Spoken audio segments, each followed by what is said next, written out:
and welcome back to Second Take Movies, a podcast where we give movies a second look, a second chance, second take, if you will. I'm your host, Preston Jenkinson, and joining me to talk about Blade 2 for his third time, it's Larry Parks. What up? We're finally finishing the Blade movies because it's the closest thing to Moon Knight I could think of, which is going to be out the day this releases. Okay. Moon Knight is right around the corner, isn't it? Next week at time of recording. That's going straight to Disney? Yeah, it's a series on Disney+. I gotta re-up my Disney Plus subscription there. Moon Knight and Blade were on a group called the Midnight Suns in the comics, so there we go. We're doing Blade 2. Here we go. The story: Blade forms an uneasy alliance with Vampire Council in order to combat the Reapers who are feeding on vampires.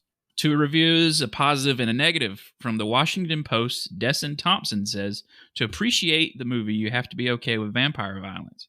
I don't mean subtle little nips on the neck, and ooh, it's directed by Werner Herzog. New York Daily News, Jack Matthews says, Del Toro is a stylish horror meister, and he's created an evocative, foreboding atmosphere, but only a fan of this kind of mayhem could find a way into the story.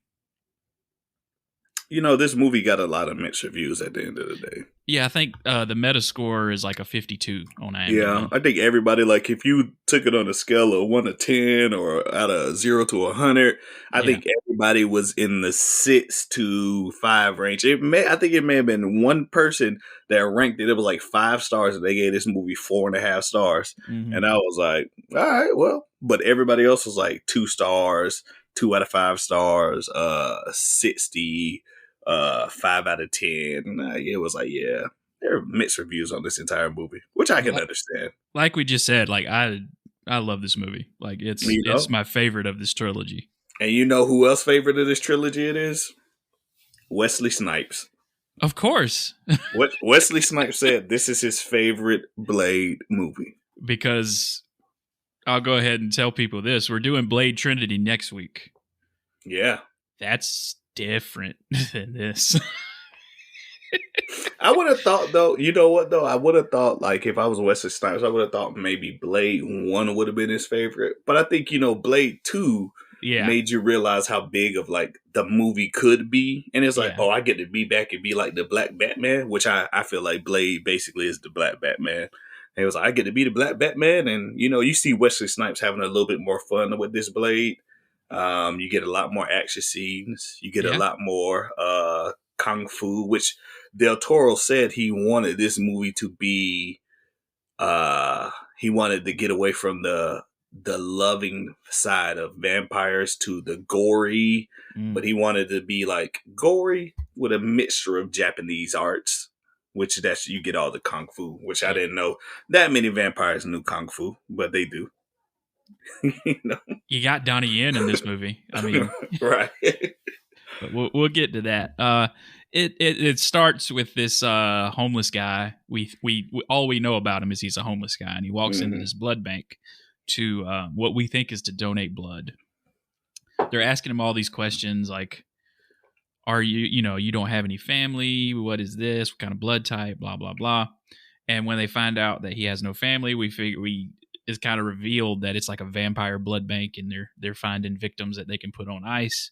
Oh, but guess what? This is a new form of vampire that feeds on other vampires with a split jaw. And he just like wrecks shop, and like there's blood flying everywhere, and it's just a bloody, gory mess. A new form of vampire that hates vampires. Yeah. It's like Blade 2.0. Because these aren't affected by, like, we find out later that these were genetically engineered by like the Vampire Council or whatever you want to call them. Right. To basically, I guess they were trying, it was one of the versions where they were going to send them out to hunt Blade, I guess. Well, from what my understanding was, they were trying to recreate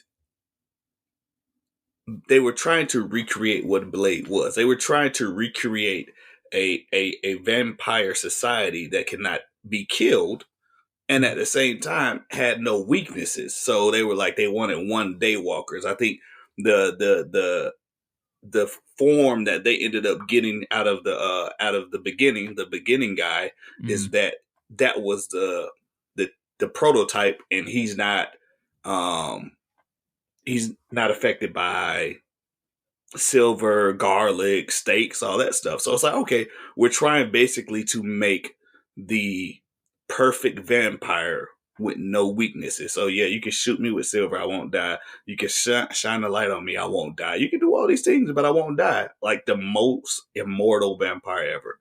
Because I think he's the only one, because he creates other vampires like him later on. Correct. But I think he's the only one that's not affected by light. Yeah. Well, no, he is affected by light. He's the only one that doesn't.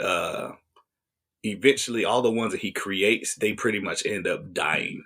Gotcha. Like their body can't keep up with like I guess the complex system of organs that he creates in them. But since he's the virus host, as they say, he is the one that can kind of like live the longest. But eventually the virus ends up taking over everybody else's body and they end up dying. So yeah, but he's immune. He's still immune to sunlight. I mean, he's still affected by sunlight. Just everything else doesn't affect him. So after that, it moves on to a Blade narration, and he just basically, while he's suiting up to go do whatever, he's giving us a summation of who he is. Mother was bit by a vampire. He has all the strengths of a vampire, none of their weaknesses. And we find out he's going to look for Whistler, who we thought shot himself at the end of the last movie. But apparently he didn't. And you can go back and listen to our episode on that if you want. And so he picks up, and he's found this group of Eastern European vampires. That's the best way I can describe them. Eastern European. I mean, European. I guess it doesn't really say where he's at. I think they were in. I assume that they all continue to be in like the Czech Republic, because I think that's where we started off. Yeah. So I think we kind of still stayed in that same area. Yeah. But it's like a really good fight scene, like in a corridor where he starts out posing like with these two little stakes, and then one just jumps on top. I'm like, why would you pose in the middle of all that? Yeah. Yeah. Blade does the most like ridiculous stuff. Like I think watching this movie is like entertaining, but I think it's sometimes where it's like Blade just does ridiculous stuff. Like in the middle of one of the fight scenes, like he ran towards the wall and then kicked off the wall. Like it was like a little baby kick, like a little like it wasn't even athletic. Right. And he did that and then stabbed the vampire. I was like, oh, that got him. The kick sure enough got him. But Blade does the most ridiculous stuff in these movies. I think what Wesley Snipes is really good at is giving you that comic book pose. Yeah. Yeah. He shoots one and he sticks the gun back in his jacket and he just stands there. He like does the superhero landing and he like has like a perfect pose. So he's like Wesley Snipes is taking this very seriously. Yeah, like, he loves this movie. It's like you just said. Wesley Snipes, and they said nobody can be. They was like out of the entire cast and directors and everybody out there. They was like nobody knows Blade more than Wesley Snipes. They were like, we could tell Wesley what to do with Blade, but he's not going to listen. Right. And it's like, he's going to do what he wants to do. And to his credit, I think Wesley Snipes' performance is what motivated Mahershala Ali to want to be Blade in the MCU. Yeah, and I think that's, as ridiculous as I say Blade does things, like I think Mahershala Ali has a big shoes to fill. Like, we are talking about the Marvel universe, but we're talking about, this is like, these kind of like the first superhero we got outside of like Batman and Superman. Because the casting of Mahershala Ali is the first time like an actor walked into the Marvel offices and said, I want to play this character. And they were like, okay. Because that's how the story goes, is Mahershala Ali was meeting, I'm sure they meet with every actor in Hollywood. Yeah. And he was in the office and he's like, the only thing I want to do is Blade. I want to be Blade. Well, speaking of Marvel, though, like I learned this though with this Blade 2 film, because you know how like at the end of Blade 1, you got like the Morbius Oh figure in yeah. the background, right? So they wanted to put Morbius in this film, but Marvel themselves said no. We're gonna put Morbius in like our own little film later on down the line, which is for me that kind of like takes my hat off to like the MCU, because that's 20 years before like the Morbius film finally even hits the scene. Well, see now, Morbius. The reason they couldn't do it is because Morbius is technically a Spider-Man character, and Sony already had the And they rights to needed to that. get this. So that's why they're putting out what looks like to be the most atrocious film next week. Wow. Wow. I do not like. I think Jared Leto is a great actor. You don't think it'd be good? No, no. I think Marvel took one L in their entire tenure But of see, MCU. you got to remember that's a Sony movie. There's a difference. There's a difference. Is it still? Oh, they still got. There's a difference between in association with Marvel and Marvel Studios. Yeah, because I don't really like. I watch Venom, but I don't really like Venom too much. It's that's in association with Marvel. Yeah, not Marvel Studios. Spider-Man: No Way Home in conjunction with Sony and Marvel Studios. Yeah. So it's technically in the MCU. I think that's the one thing. Like Marvel's like, if y'all gonna mess everything, y'all can mess everything up. Y'all not gonna mess up Spider-Man. But I don't know. Yeah. Morbius itself. I thought Morbius was gonna be MCU, but that makes sense. Yeah. It doesn't know. I don't think. From what I've heard, like the movie doesn't know what universe it's in. Venom doesn't know where he is either. It's all good. Did you see No Way Home yet? Yeah, I did. So the post-credit scene where yeah. Like I said, he doesn't know where he is either. He's all right. So he immediately goes back to his reality at the end and leaves a piece of goo behind. And I'm like, this is not how the symbiote story goes. It's like we not paying for Tom Hardy, but we will pay for it like a knockoff of Venom. Yeah. Which maybe they could do like a version of Eddie Brock as Tom Hardy in the Marvel Cinematic Universe that's different from Venom. Who knows? Who knows? As long as it's not Topher Grace again. So, shoot, Blade fights all these guys. They run away from him. He goes into this like group of vampires, just wrecks shop. Has a great fight scene. I wish they would just lock down the camera and just let Wesley Snipes do what he does best. And it looked like him was doing all the fighting. Like I didn't see any point where it was like a stunt double or anything. Yeah, no.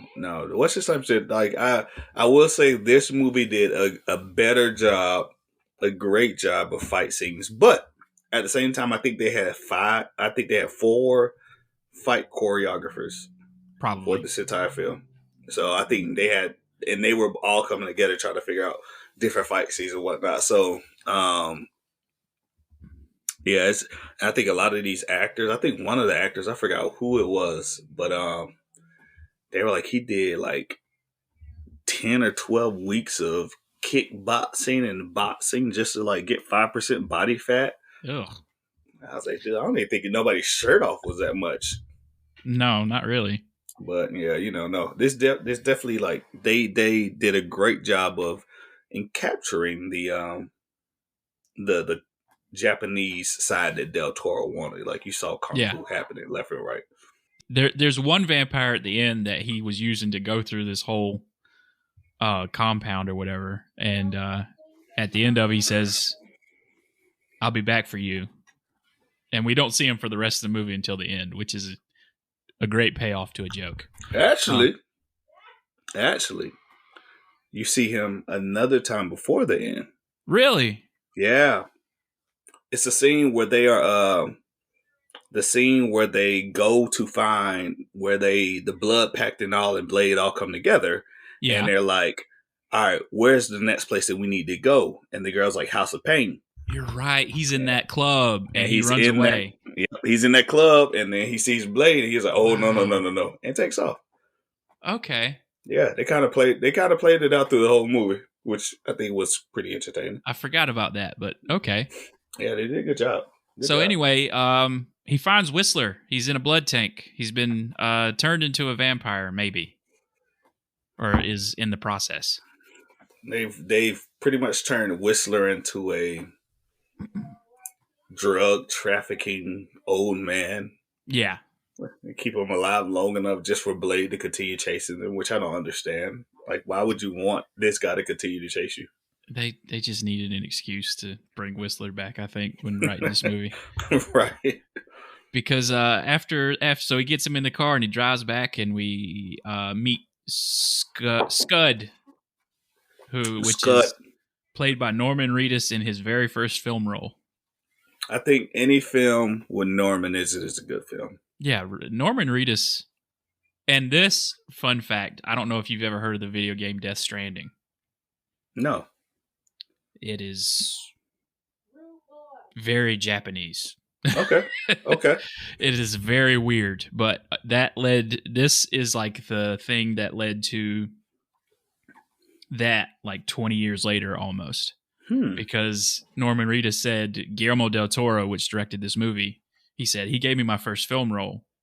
So he said Hideo Kojima, the creator of Metal Gear Solid, is doing his own video game, and he wants to meet with you about this role. And Guillermo del Toro told Norman, just take the call.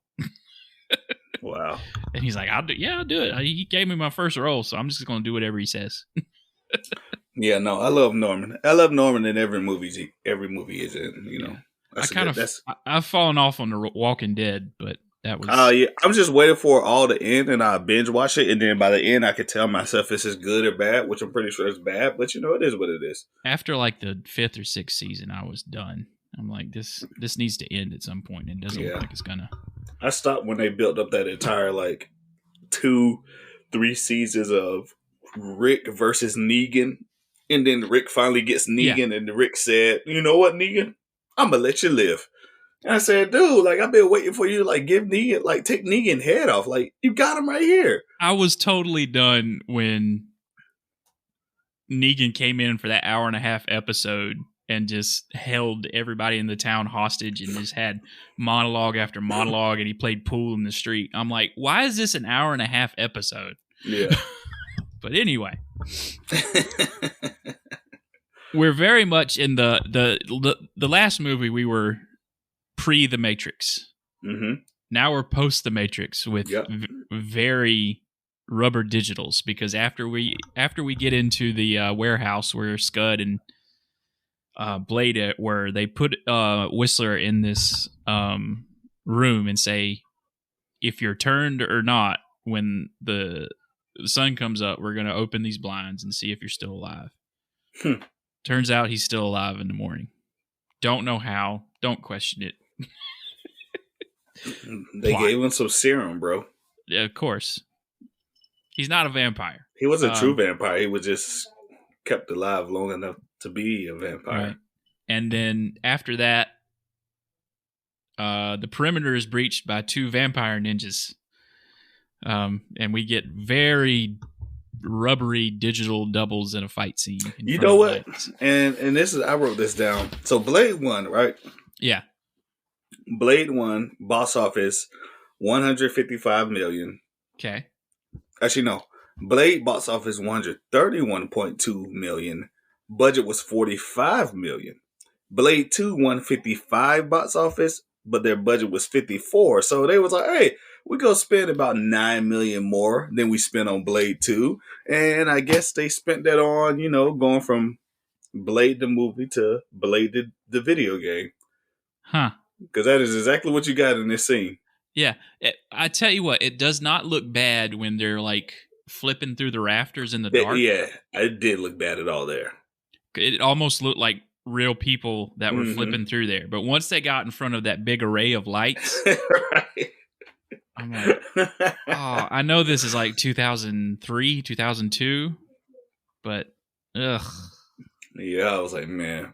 But you know what? This is following up behind X-Men in 2000. Yeah. And then I think probably 2-3 months after Blade 2 comes out, you get Spider-Man. Yeah, this is the beginning. I would say the reason we have the MCU, like we were just talking about. Yeah. You got Blade, then X-Men, and people are like, oh, these can be good movies. Who'd have thunk it? Yeah. Yeah. And then Spider-Man, and now we're in the second Blade movie. Let me tell you, like in these movies, Spider-Man and X-Men made way more than Blade did. Yeah, I think they invested more in those movies too. Yeah, but like Spider-Man is like the third most recognized, or one of the most recognized heroes on the planet. Yeah, Spider-Man. I think they put. Hold on, I'll tell you. I got the numbers down right here.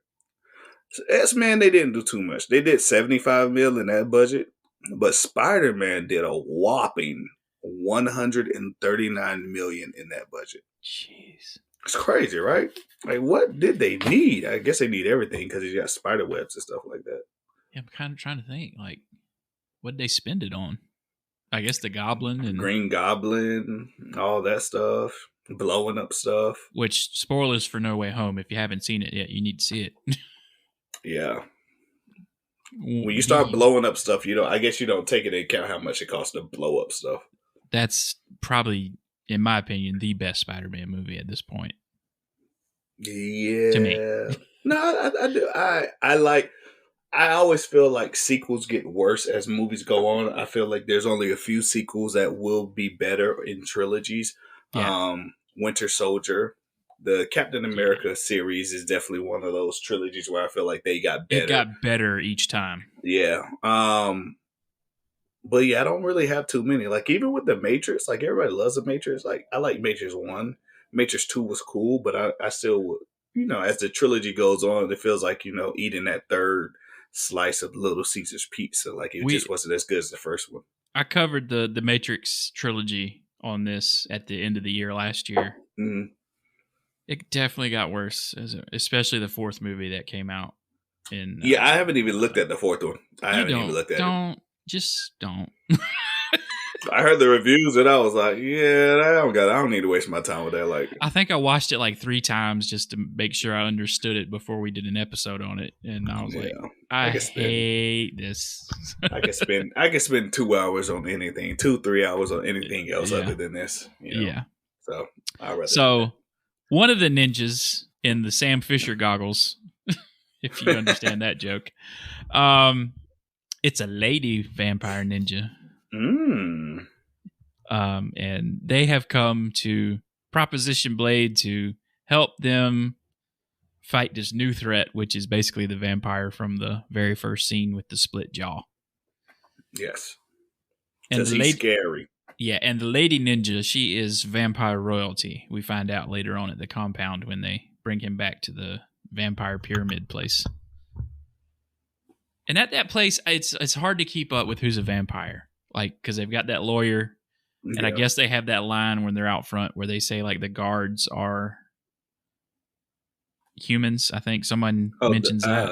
I didn't even pay attention to that part. Yeah, there's like a throwaway bit of dialogue. It's like, oh, it looks like familiars that they have as guards or whatever. Yeah, I don't know, man. Listen, everybody's a damn vampire. If they in the movie and they in front of Blade, I'd be like, they're a vampire. Yeah, just assume they're a vampire. If he's fighting them, just assume it's a vampire or a familiar. And if they don't, and when they get shot, if they don't incinerate, then I guess you weren't a vampire. It's a human. So basically, the old Nosferatu vampire that runs this whole thing is said, like, we need you to help kill this thing because the enemy of my enemy is my friend. And so he gets to lead this group called the Blood Pack, which looks like 8 people that were just pulled out of an anime somewhere. Yeah, it's like some people in that Blood Pack. Like, I put this in my notes. When they get in the club, I was like, and they say the Blood Pack trained like 2 years to kill Blade. Right, yeah. And I was like, they got in the club, they started fighting these monsters. I was like, they traded 2 years for nothing because like it was just a waste. Yeah. I was like, one of them got it, like two of them got like destroyed. Yeah. And One of them then got bit. yeah, and then one the chick with the red hair, she's completely useless. Yeah. She doesn't do anything. You know, the only people that's in there is that's useful in the movie, I would say. I wouldn't even say useful like even as a person is Reiner. Yeah, which is played by Ron. We'll go through the group. We've got Ron Perlman. Yeah. Because it's a Guillermo del Toro movie. He's got to be in there. You got one guy from Fast and Furious. Mm-hmm. You've got a giant with tattoos on his face. His woman. Mm-hmm. You've got the Irish dude who also played a vampire in Underworld. Okay. He was in the second Underworld movie. He has one good thing that he can do, I guess. I can't remember the other one. And then you have Donnie Yen, who is severely underused. Yes. Yes. I don't think they knew they had. I mean, they it was like Donnie Yen. This is like one of his first American movies, and I'm sure that's why they hired him because they saw a bunch of his Hong Kong stuff. But just imagine a fight between Donnie Yen and Wesley Snipes. Like, this is the time of why didn't we have that? Jet Li and Jackie Chan. So I guess they were like, if we can't get Jackie or Jet, then you know, I guess we'll go with Donnie. But Donnie don't do too much. Or Chow Yun Fat. Yeah, I was like he had his little fight with the one. He got to do the air kick. Yeah, he did all that, and I was like, man, like we need more. Like now, when you brought him up while we was recording, I was like, dang, we did not see much of Donnie Yen, which we should have. Yeah, like I'm sure Wesley Snipes had heard of Donnie Yen at this point, being the martial arts enthusiast that he is. Think about this. That is the most American thing that can be done, is to say, hey, you know what? I want my film to have Japanese flair. But then I would put somebody from Asia there. We're like, you know what? Nah, yeah. No, you're a very talented martial artist. We're not going to showcase it at all. We let all the Americans fight. You stand back. It's the most American thing ever, man. Yeah. But yeah. So go ahead. So that's the first place they go, which a great walk up to it. I thought it was Mos Def. It wasn't. It sounded just like that song, Eye Against Eye. It sounds just like Mos Def. Mm-hmm, mm-hmm. Well, I need to look it up again. Who was it? Massive. It is Mos Def. Okay, it was Mos Def with Massive Attack. I thought it sounded like Mos Def. Okay. So it is Mos Def. Like I said, they did a lot of good things right in here. Oh, let me tell you this. We grazed over this part, which is funny. Okay. Wesley Snipes at the time of shooting Blade 2 was also shooting 2 other movies, right? Of course he was. Of course he was. This was Wesley Snipes in 2002. But Wesley Snipes was shooting 2 other movies at the time of shooting Blade 2. Wesley Snipes was not available every day that they recorded Blade. So, instead of waiting for Wesley Snipes to be like, yeah, you know, we gonna record other stuff and then wait for Wesley to come, they threw in like another guy that wasn't his stunt double. They just threw in another guy. And you could see it like in 2 places where the other guy just pops up. The first place is when after they leave the compound and they're going to the vampire in the helicopter, and it's the 3 of them. I thought that didn't look like Wesley Snipes. I was That's not Wesley Snipes. I was looking at it, I was like, that's weird. Like, it's in the dark, but it's like, yeah. It's a reason. It's a reason in the dark. Is that Wesley Snipes? Doesn't look. So yeah, it was that part. I forget the other part, but it's 2 different parts in the movie where they just like, yeah, we just go shoot this and get this. So not even a shot of like just the back of his head and like a stand-in or anything. No, they were like, we just gonna do it. Like, we just go roll it. Like, you know. I was wondering why they kept focusing on like Scud and her in that helicopter mostly. Yeah, no, it's because Wesley was probably out doing his own thing. And wow. Speaking of shooting multiple projects, Sam Jackson is doing that right now. He said, really, he's doing it's all, and they're all 3 Marvel projects. He's doing Secret Invasion, which is a series on Disney Plus coming, and 2 other movies. I'm like, the life dude, you're in your 70s. Why? The life of an actor and actress is always interesting when you think about it. On like, all you do is like shoot films, but then when you think about it, like you shooting 3 films in a 6-month span, and one time it's like, oh, okay, yeah. No wonder you're tired. Yeah. But you're getting very well compensated if you're Sam Jackson, so I don't feel bad for you. Millions. So we're in this fetish club where they're peeling skin off of people. I didn't know that was a vampire fetish, but here we are. Why not? And no one's batting an eye at these people like toting huge like M16s with 2 cylinder barrels, 2 cylinder clips on it, and Ron Perlman's got these 2 pistols with razors on them, basically, and Donnie Yen's carrying around a katana. They like pointing lasers at each other in the club. Yeah. Like, I would be freaked out if I was in there. Also, these vampires don't recognize Blade. I would have thought like his picture would be everywhere in the vampire world. See? Like everyone should be freaking out. Plot armor, bro. I was in the same boat. I was like, no, like if Blade's supposed to be this like great fighter that y'all gotta create the blood pack to try to kill and stuff like that. Like if you enter the one place that vampires feel safe, like we had to tone down how flamboyant our clubs were because you would come kill us. Like, this is the reason y'all partying underground. Like, he is here. Yeah, because if you remember in the first movie, like when they had that blood rave or whatever, right? Everyone like just fucking leaves when Blade is in the middle of the room. Like everyone just starts sprinting, running, and in this movie, there's people just like dancing right next to him. What's up, Blade? High on drugs, I think that's all it was. They were, they had. I saw somewhere in this movie, I saw like red cocaine, I think, which I guess was just blood mixed with cocaine. Who knows? So from that shot, we go down to the sewers where what do they call them? I don't even remember. The Reapers. The Reapers get the scent, and the main one is like Daywalker. So apparently Blade has a different scent than everybody else. I don't know. I guess he would. So one of them sees one of the Reapers or whatever, and then destruction ensues, and everybody's just firing without care, like in the crowd, just shooting everybody, killing everybody. Killing their own people. Yeah. They don't care.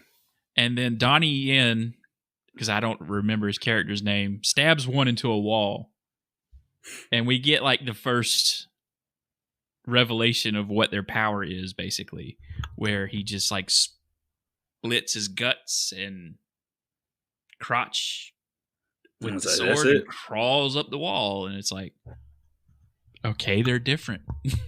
Yeah, they can't be killed. Yeah. So I can't remember how they get the one they do an autopsy on. He got caught trying to get out. That's right. He was pinned in the thing. Yeah, he was pinned in a thing, and then that's when the sewer.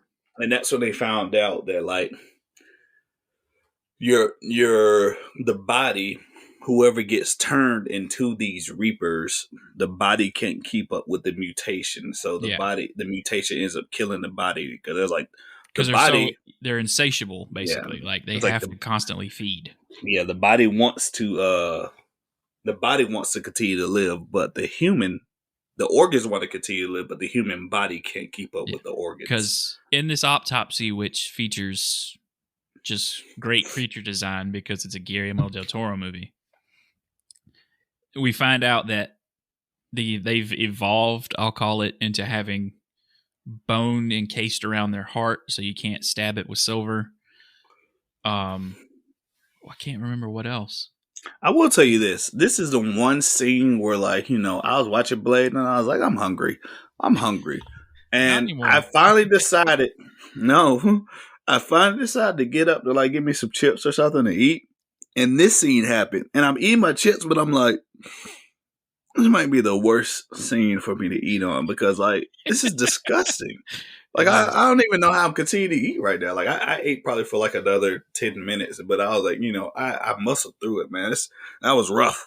I mean, it's a great design, but it's very creepy and disgusting and makes you wonder how humans come up with an idea like that. Acid, bro. Acid. Yeah. Guillermo's on that extra stuff. Right. So they figure out that the only way to kill these things is with sunlight because that's how they kill one of those thing. And the main guy, I don't even remember if he even has a name. Yeah, I don't know. Basically, you talking about Novak? Novak, yes, he's the patient zero, I call him, of this whole thing. He's the ones that the vampires created. He takes a bullet to the head and is perfectly fine. Very impressive. Yeah, it's very impressive. Yeah, like, he didn't even flinch. Because I guess they tried to set up this kind of love interest for Blade with the royal vampire girl. There was a set scene that they cut out. I believe it. Yeah, they cut out a set scene with them. Because it just doesn't seem like that relationship is ever going to go there. But right. So it would make sense.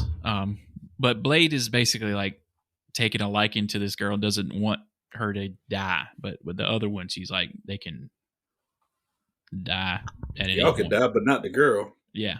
And also at this point, the big giant with the hammer and the tattoos on his face is hiding a bite from everybody else, just like in any other zombie movie. Right. It's like the worst, like, that's like the worst, like, if you watch movies, like, that's the worst thing to ever do. Like, you're going to turn. Like, what are you hiding it doing from anything other than, like, now you're about to kill everybody that you love? They figure out the physiology and they try to figure out how to kill them. The only way to kill them is with sunlight. So they create these radiation grenades, solar grenades, UV grenades, whatever they call them. Yeah. So they got these little single ones that are just like regular grenades, and then like this huge pack that you pull a little switch on and push a button, and because they figure out they need to go down into the sewer and kill the nest, basically. Mm-hmm. So they go down, and then Reinhardt and the guy from Fast and Furious, try to kill Whistler at one point and just like leave him for dead, and then a couple of them get turned, and Blade basically saves the day by pushing the button, and he's not affected by it and wipes out. Which is always ridiculous. Like when somebody wants to kill somebody, they're like, "Yeah, I'm gonna beat the snot out of you, and then I'm gonna kill you." Versus like, if I wanted to kill you, like, what happened to the old mafia days where you just shoot him in the back of the head? Like, right. Like they just go off and like beat him to death, like almost. Yeah, I'm gonna beat you to death, and then while I'm beating you to death, oh no, I beat you too long because now I'm about to die too, and then also, you survive. Blade, why would you send your mentor off with two other ones that do not like him or you? Bring him with you.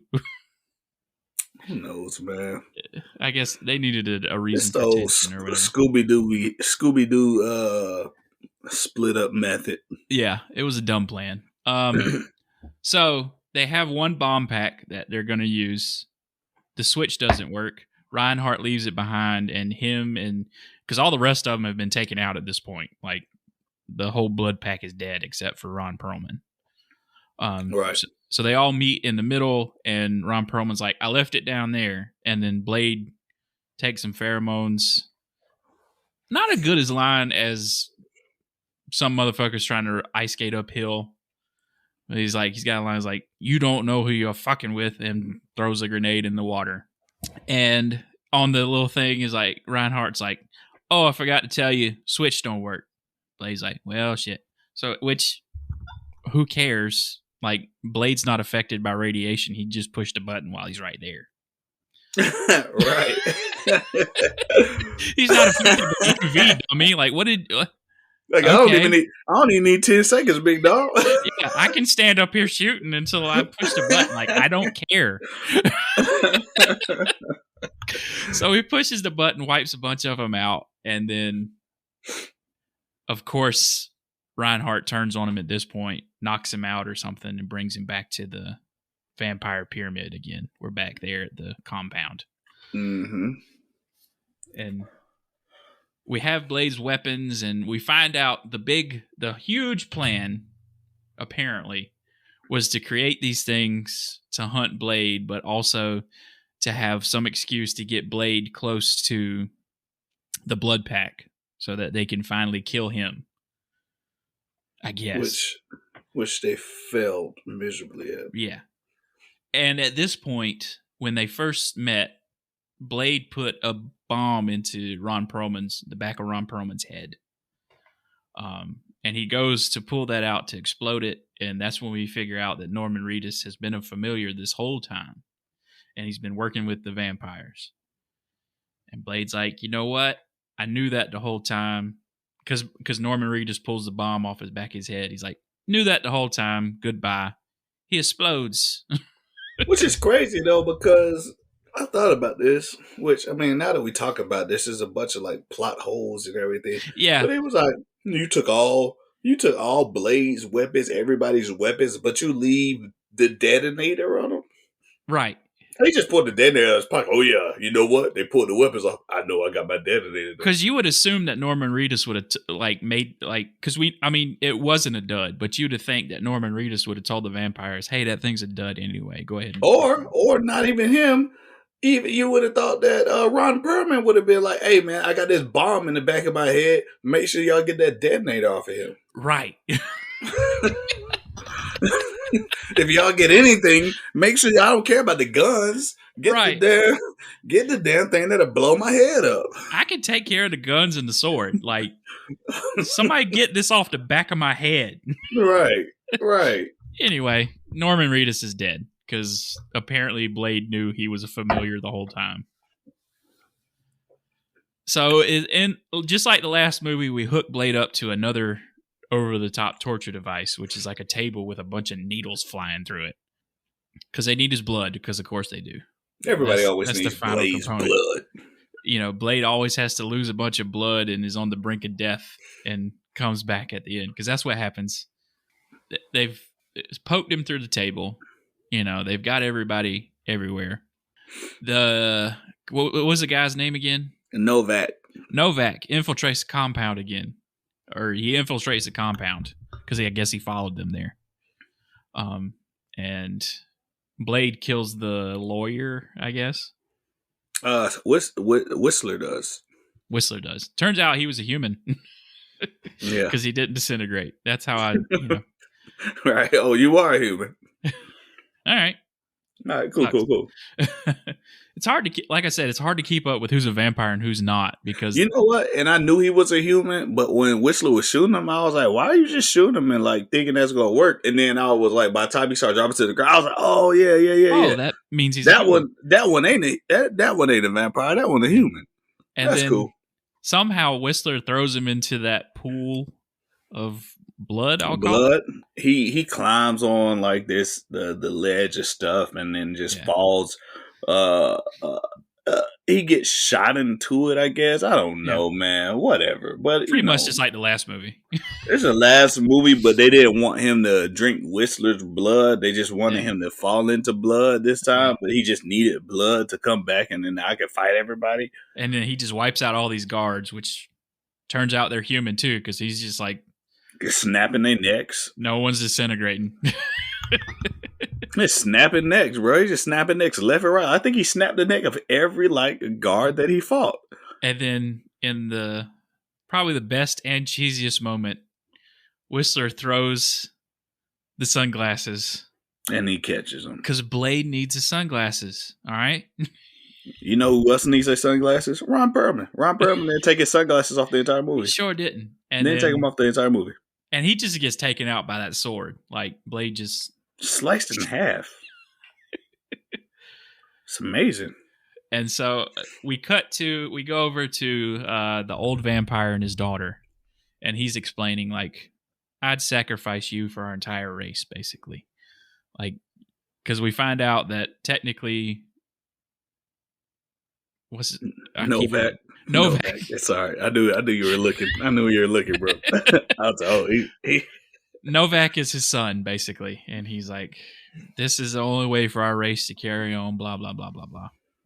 Does Blade kill him? I can't remember. No. Novak kills everybody. That's right, because he turns to stone. Didn't know that was a thing. You know, and the green blood that they use at the end, yeah, is what made this movie rated R. Green blood? Green blood? Not all the blood that they had thrown against the wall earlier? Nah, they had to use the green blood. The green blood gave it the R rating, bro. Okay. Gotta do what you got to do out here in the streets, bro. So him and Blade, for some reason, even though they had a common enemy, they end up fighting too. Right, I didn't understand that part. I was like, okay. Y'all should be good. I think it was because he killed Blade's woman. But yeah, and I guess you don't want that guy like tearing through the entire population to... Yeah, because I guess he still needs to feed. Yeah. So somebody kills him. I can't remember. He stabs him in one part of the organ that he realizes is like... That's right. That's not covered by bone. I guess the vulnerable part. Yeah. And he dies.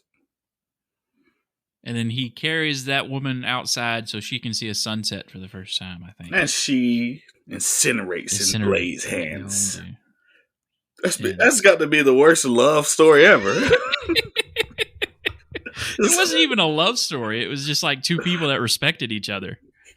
It's like what's the movie freaking The Notebook, but yeah, she just died and disappeared.